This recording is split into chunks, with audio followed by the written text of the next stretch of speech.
Assalamualaikum warahmatullahi wabarakatuh. Halo semuanya, perkenalkan, nama saya Cynthia Nabila Indriani. Saya dari kelas 5C.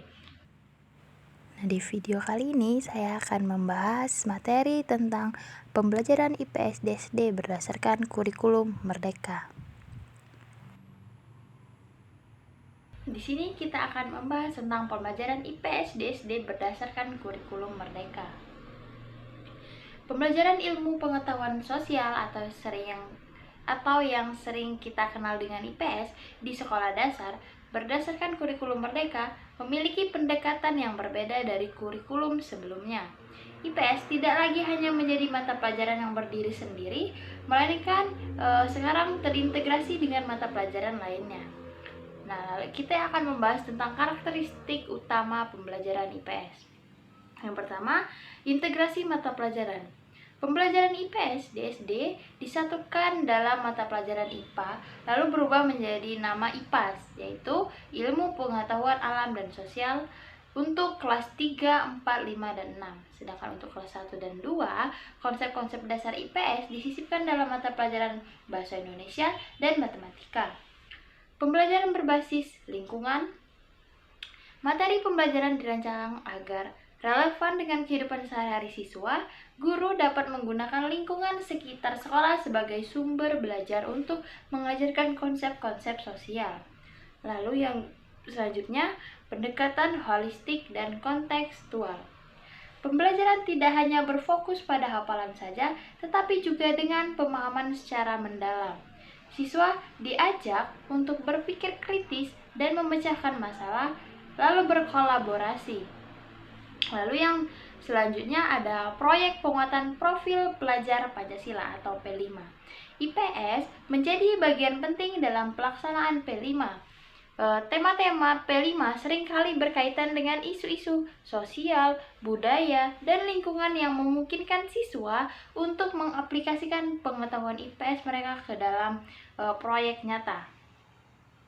Lalu, tujuan dari pembelajaran. Tujuan utama pembelajaran IPS di SD menurut kurikulum Merdeka adalah untuk membentuk pelajar Pancasila yang memiliki pemahaman mendalam tentang, yaitu yang pertama jati diri dan lingkungan. Siswa dapat memahami identitas diri, keluarga, dan lingkungan sosial mereka. Lalu yang kedua, keanekaragaman. Menghargai keberagaman budaya, suku, agama, dan adat istiadat yang ada di Indonesia. Lalu yang ketiga, interaksi sosial.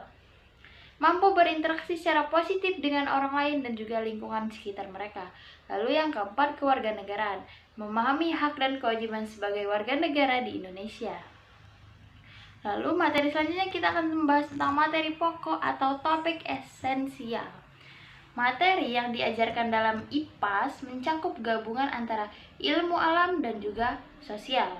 Beberapa topik esensial yang berkaitan dengan IPS yaitu yang pertama ada aku dan lingkungan sekitarku.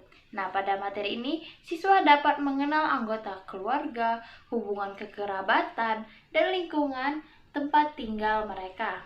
Lalu yang kedua, masyarakat di sekitarku.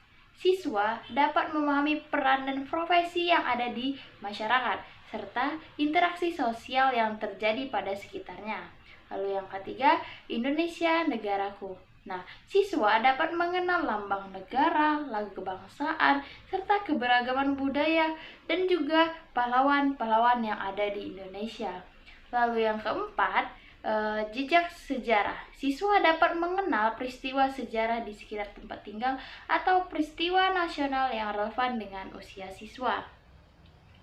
Nah, lalu ada contoh kegiatan pembelajaran. Yang pertama ada kunjungan lapangan.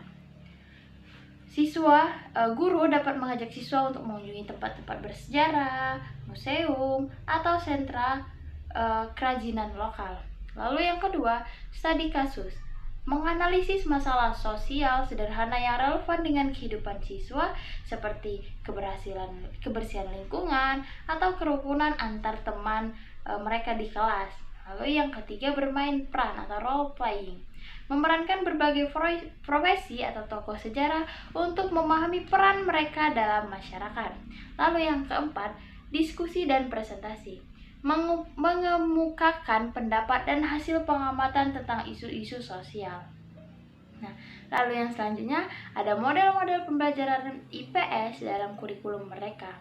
Model pembelajaran IPS dalam kurikulum Merdeka berpusat pada peserta didik dan mengintegrasikan materi dengan konteks lokal, nasional, dan global melalui proyek-proyek yang bermakna. Model-model seperti pembelajaran berbasis proyek, pembelajaran berdiferensiasi, inkuiri, dan diskusi sangat dianjurkan. Selain itu, penerapan teknologi dan pemanfaatan lingkungan sebagai sumber belajar untuk menjadi kunci dalam mengembangkan kompetensi sosial peserta didik secara aktif dan kritis.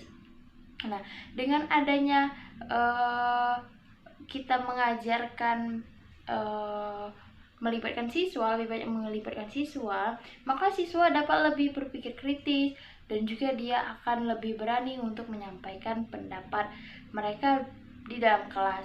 Lalu juga mereka dapat berani untuk menyampaikan pendapat tanpa akan merasa dihakimi oleh orang-orang di sekitar mereka. Oke, itu saja video yang dapat saya sampaikan. Jika ada salah kata, saya mohon maaf. Pada Allah saya mohon ampun. Saya akhiri, wabillahi taufiq wal hidayah. Wassalamualaikum warahmatullahi wabarakatuh. Bye-bye.